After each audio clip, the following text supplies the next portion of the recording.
a coisa mais interessante é que ele usou o singular espinho. Ele tinha um espinho. Era um homem muito feliz, muito privilegiado, porque enquanto a mim, meus irmãos, os espinhos são muitos. Eu não sei vocês, mas quando eu leio aquilo, mas que homem venturoso, era um espinho só. Mas Deus não tirou. E diz: meu poder se aperfeiçoa na fraqueza. A minha graça te basta. Aí eu aprendi, meus irmãos, a dizer: Senhor, a tua graça me basta. Pois se nossa própria força permanecesse inteira, sem produzir prejuízo e deslocamento, prontamente a carne se tornaria arrogante e nos esqueceríamos de que vencemos pelo auxílio de Deus. Mas a ferida recebida e a fraqueza decorrente daí nos compelem à modéstia. Eu me lembro de Davi, enquanto Davi era perseguido pelos filisteus, pela casa de Saul. Ele era humilde. Quando nasceu no trono de Israel, aí seus olhos já procuravam a mulher, e viram. Ele despencou lá no trono e se esborrachou aqui embaixo. Deus permitiu isso. Nós temos que entender, meus irmãos, muitas provações pelas quais passamos são bênçãos de Deus, para continuarmos sendo dele. Porque do contrário, se ele soltar a sua mão, todos nós nos esborrachamos e nos perdemos, porque somos dele para sempre.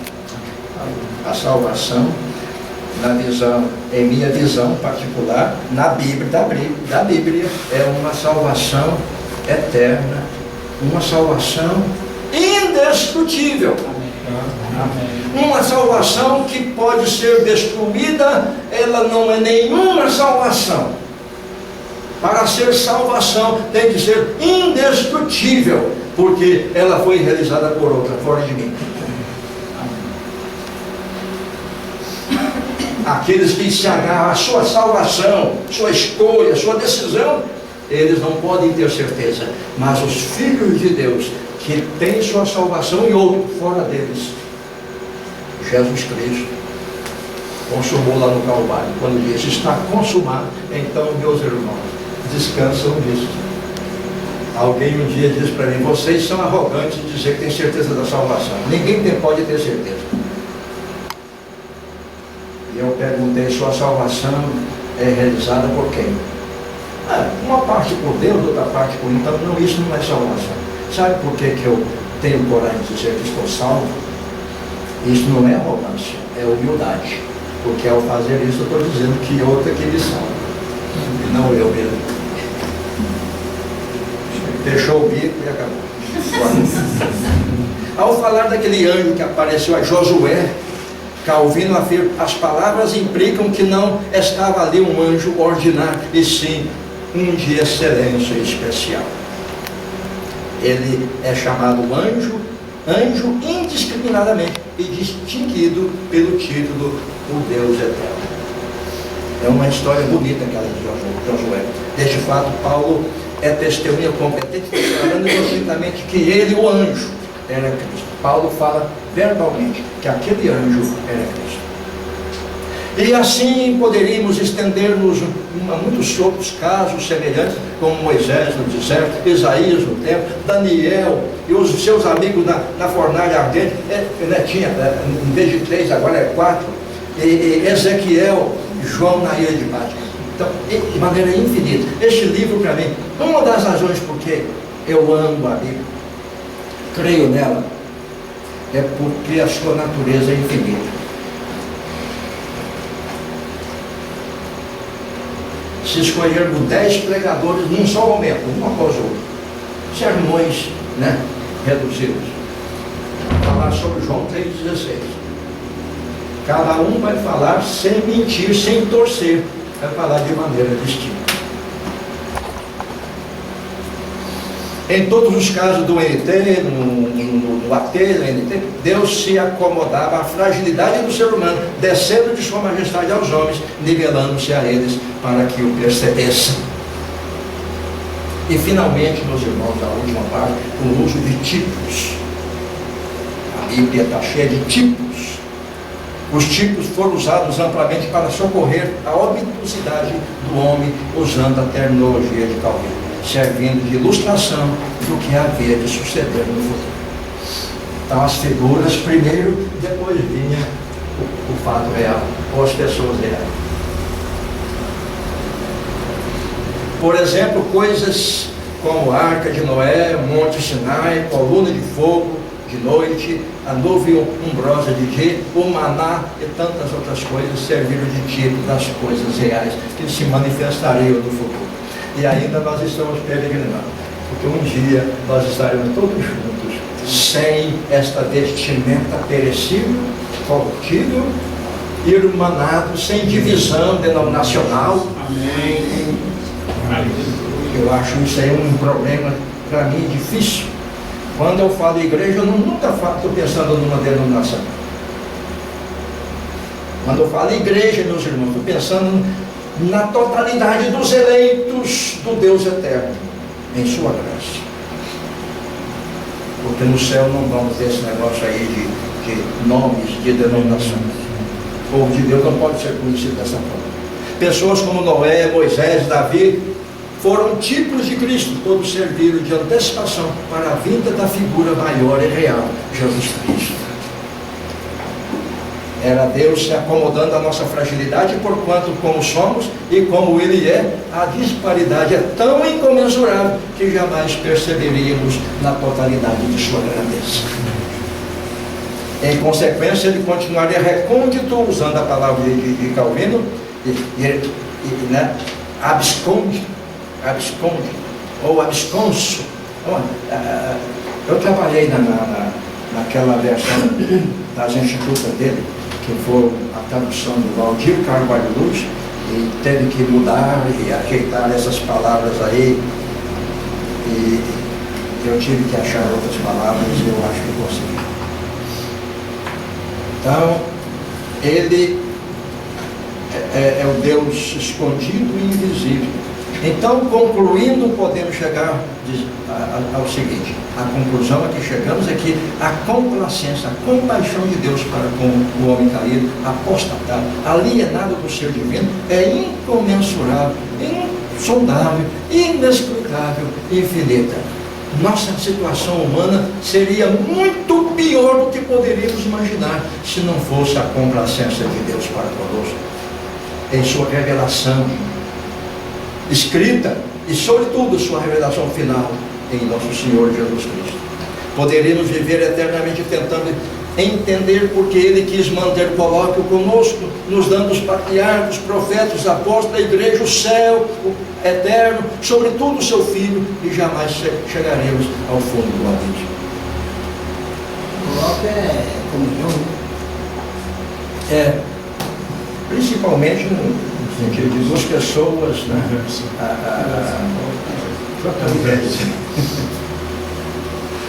Porque Cristo nos foi dado e Ele mesmo se nos deu, é algo tão profundo, tão abscôndito, usando a palavra de Calvino, tão abismante, tão assustador, que nos deixa atônitos, pasmos, mudos, diluídos, confusos.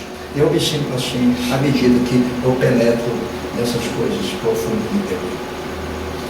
Daí Pedro, sentindo-se fulminado diante da majestade e do poder de nosso Senhor, faz uma oração tão estranha à nossa imaginação: Senhor, afasta-te de mim, porque eu sou pecador.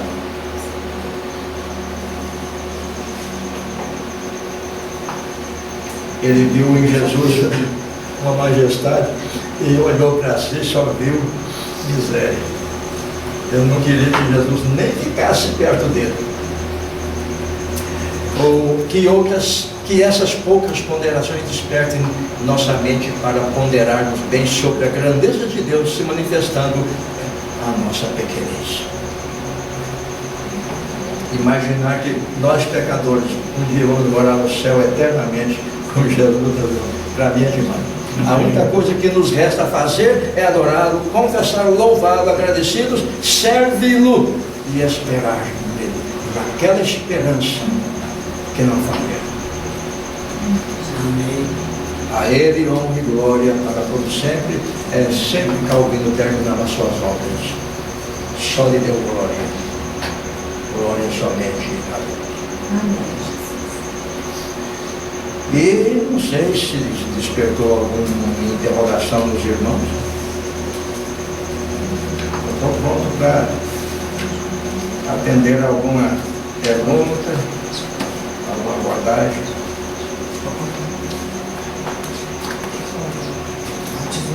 Ontem tivemos um bate-papo.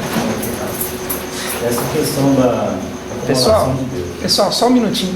Vocês esperam só um pouquinho, a gente vai cortar o vídeo, né, para me filmar vocês fazendo a pergunta, para a gente poder editar. Quero você lá. Só um minutinho aí a gente já. Dá pra não ficar escondido, não? Não, você vai ser na internet permanentemente.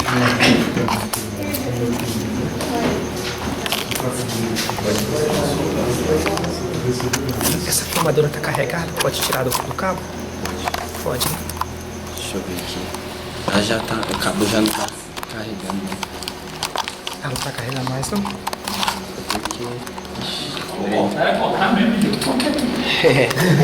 Passei a tesoura. Tem mais útil. Pode desconectar? Pode.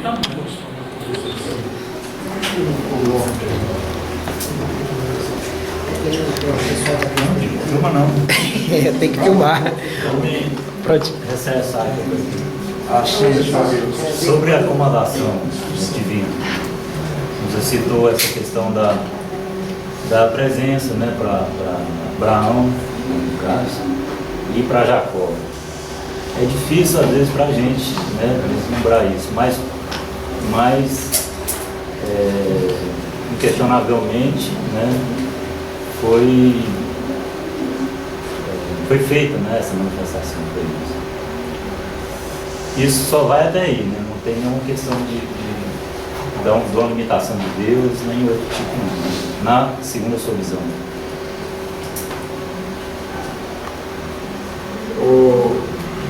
Talvez eu não captei bem Eu gostaria que fosse mais, aprofundasse mais assim na sua visão dessas manifestações, tanto de Abraão como de Jacó. Só para eu entender mais a sua visão. Deus precisava ir à luta do seu Deus em busca de um homem que era idólatra, que não conhecia o Javé, o Criador. Deus precisava ir lá pegar um pecador, um homem que vivia lá com sua família, adorando os seus deuses, vivendo a vida lá de pagão. Deus foi lá porque ele viu em Abraão alguma coisa notável, ou porque ele elegeu Abraão para ser o patriarca que daria origem à igreja. Eu estou perguntando isso porque, ao fazer isso, Deus está escolhendo um homem comum. Abraão só deixou de ser comum depois do seu chamado, da sua palavra, sim, mas era um homem comum como qualquer outro. Aí a história tão grandiosa, Abraão vem, para no caminho, depois chega a Canaã tinha dono, e Abraão não tinha nenhum herdeiro. Por que Deus fez isso? Porque ele se manifestou dessa forma, para que toda a glória fosse dada somente a ele. Mas para chegar a Jacó, que é o mais ladino, o mais difícil para mim, porque Jacó, comparando humanamente, socialmente, etc e tal, Jacó com Esaú, vocês ficariam com quem? Fácil, Esaú. Hein? Fácil, Esaú. Ficaria com Esaú. Ele mostra as garras depois. Deus força, leva Esaú a mostrar quem ele era. Mas Deus trabalhou em Jacó, foi Deus que trabalhou. O Espírito Santo trabalhou em Jacó de tal maneira, no meio das tribulações, e Calvino diz, ele trata desse assunto num compêndio de sermões chamado Jacó e Esaú, eleição e reprovação. É muito pesado que eu ponho lá. Mas eu concordo porque ele cerca a gente com a Bíblia, Jacó e Esaú. O eleito era Jacó, não precisava de usar de nenhuma tramóia. Mas ele junta com a mãe lá, usa de tramóia. Mas eles não sabiam nada, eles não tinham aquela iluminação do Espírito Santo que mais tarde tiveram. Então, vem toda a história complicada, parece que o casal não vivia bem naquela época. Isaac e Rebeca parece que já não viviam bem. Os casais vão vivendo bem, depois passa a lua de mel, a coisa vai despencando e tal, de repente vem a idade e em geral os casais estão sozinhos, cada um no seu lado. E parece, tudo indica que Isaac não vivia bem com Rebeca. E quando vieram os filhos, parece que os filhos foram criados assim, num lar dividido. Porque Isaac claramente amava Esaú. Por que amava? Gastronomia, meus irmãos, churrasco, Comunhão. Rebeca amava Jacó, que ele ajudava em casa. Mas o casal já não estava vivendo bem. E os filhos não cresceram bem, divididos. Aí vem aquela hecatombe que ele teve que fugir, ir para lá, seus parentes que eram pagãos. Deus não deixou aquele rapaz. Nós lemos a história estremecidos, emocionados. Deus não abandonou aquele rapaz. Até que ele pudesse aprender e dizer para o próprio faraó: poucos foram meus dias, mas muito atribulados. Então ele declara que sua peregrinação foi muito difícil, porque perdeu o filho, a filha foi desonrada, o filho foi vendido. Meus irmãos, tudo estava no plano de Deus, porque se José não fosse vendido, mas com isso eu pergunto a vocês, os irmãos de José são justificados porque venderam o seu irmão acertando com o plano de Deus? Eles são eximidos de pecado? O grande mistério para mim, que Deus usa o pecador, os seus pecados, mas não justifica os pecados dos pecadores. Aproveita o pecado, mas Aí está aquilo que Calvino malhava, a soberania de Deus. Quando ele diz que Deus era soberano, está falando num sentido absoluto. Quando diz que Deus é livre, Deus é absolutamente livre. Ele não está atrelado a nada e a ninguém. Ele é um ser responsável porque ele quis ser responsável, não porque nós o responsabilizamos. Então, o caso de Jacó, da acomodação divina, lá nos sonhos e tal, tudo aquilo, é a acomodação, porque era a maneira que Deus usava, em geral, para se comunicar com os seus servos. Eu vou refazer aqui, ó. Na sua visão, essas duas acomodações, as duas manifestações, elas são alegóricas ali ou se realmente... Não são alegóricas. Aquelas manifestações foram reais, porque o chamado de Abraão foi real. Deus falou com ele, não sei como foi, não está escrito como Deus falou, por meio de sonho, boca de alguém, mas Deus falou com ele realmente, e Abraão creu, por isso foi justificado. A sua fé foi imputada para a justiça, que é uma coisa muito linda. E Deus continuou com ele, falando com ele e tal, e assim também com Isaac, e assim também com Jacó. Durante todos os dias de Jacó, Deus estava se comunicando com ele. Mesmo nos momentos mais difíceis, meus irmãos, um homem manter uma mulher é difícil. Claro.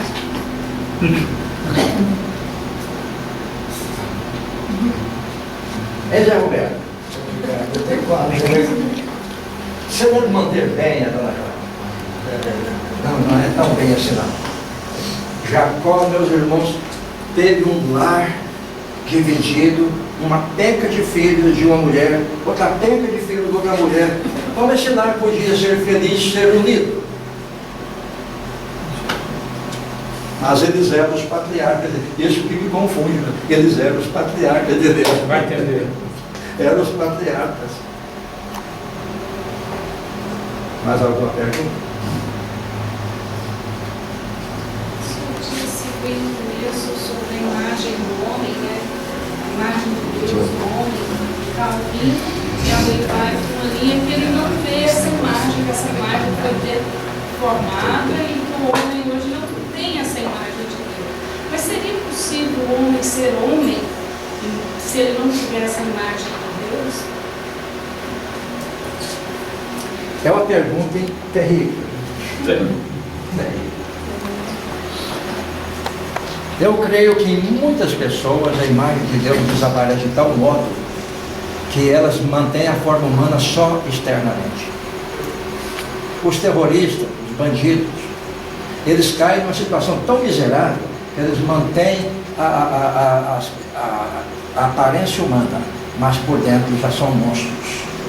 Perderam completamente a imagem de Deus. Então, essa imagem, primeiro nos incrédulos, essa imagem pode ser mais preponderante. Um musicista, por exemplo, que compõe músicas incríveis para nos inspirar, nos fazer bem. Então, esses têm mais, a imagem de Deus se aflora mais, mas não como no convertido. O Espírito Santo nos regenera, isso significa que Ele está regenerando a imagem de Deus em nós. Portanto, o crente tem que parecer a Deus, porque a imagem de Deus nele foi regenerada, foi reformulada. Agora o crente tem a imagem de Deus, não em sua perfeição ainda, porque em sua peregrinação ele é pecador, mas já ela aguarda a concretização final, quando vier a ressurreição do corpo e a união da alma com o corpo para a vida eterna. Aí essa imagem que vai... O cristão hoje tem a imagem reformada de Deus, mas ainda é fraco, vacilante no caminho, ele erra. Sim. Certa vez eu ouvi uma explicação, eu queria ver qual é a sua opinião em relação a isso. Em relação à imagem e semelhança, né?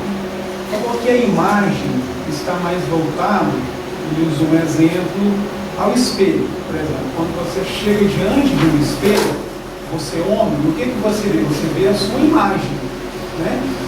E semelhança, né, é algo que ele é semelhante. Então, quando o texto está falando sobre imagem e semelhança, ele não está falando da mesma coisa.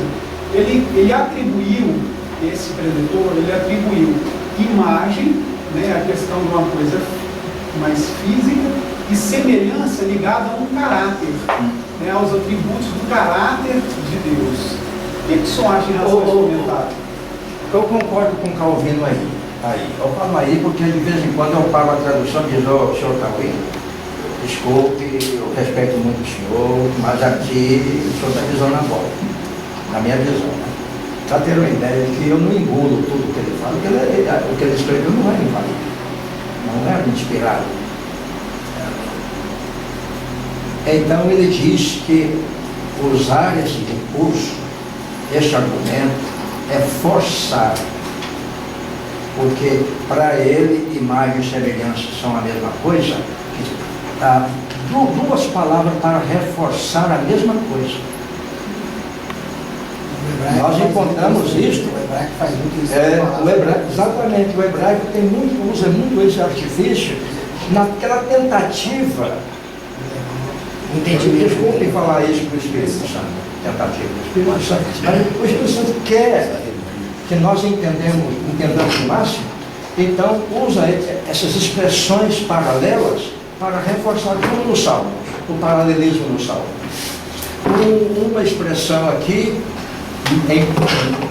usando essas palavras, e aqui a mesma ideia com outras palavras. Então, imagem e semelhança, eu quero entender que é um reforço. É como no caso, aí eu vou mexer com vocês. Eu sou dicotomista. Dicotomista. Se vocês são dicotomistas, isso aí é uma coisa sem muito, não é de grande importância. O dicotomista é meu irmão, minha irmã. Mas eu sou dicotomista. Entendeu? O ser humano é composto de dois elementos. Um espiritual e o outro material. Quando lá em dois textos, Hebreus e segundo 1 Tessalonicenses, usa 3 palavras: corpo, alma e espírito. Paulo está enfatizando a integridade do ser humano, como ele foi criado. Isso é o que eu penso.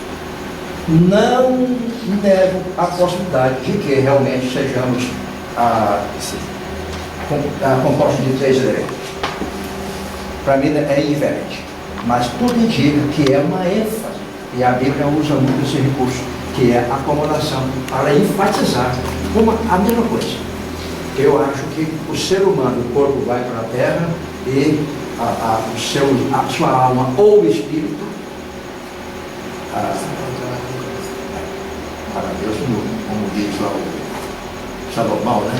O corpo vai para o pó e o espírito vai para Deus como Deus. E é o pneu, psique, o pneu e o psique é o espírito, o pneu é espírito, o psique é alma. Então, para mim, isto não tem sentido de enfatizar e separar e tal. Da mesma forma, a imagem e semelhança. A mesma coisa. Agora, se esse intérprete tiver mais razão que eu fico feliz. Eu não sei, quero que esteja certo, mas eu não consigo pensar assim. Mas alguém? Se não, eu estou firme ainda. Um pouco de energia para responder. Vai lá, Doriva. Podemos parar aqui.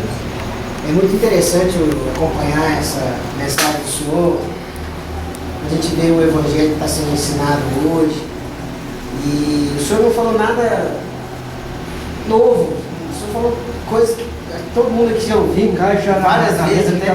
Mas ouvindo novamente, né? O Evangelho tem essa força tão maravilhosa. E você fica vendo assim que não precisa de muito, né? Você se voltando para o Evangelho, se voltando para a palavra, está tudo muito. Essa forma de o Senhor estar fechando esses vislumbrar de Cristo, esse vislumbrar de Deus, nos amando mesmo nós sendo o que nós somos. Isso é muito importante, né? Às vezes a gente vê um Evangelho muito mais. Não humanizar também é ruim, mas humanizar demais, né?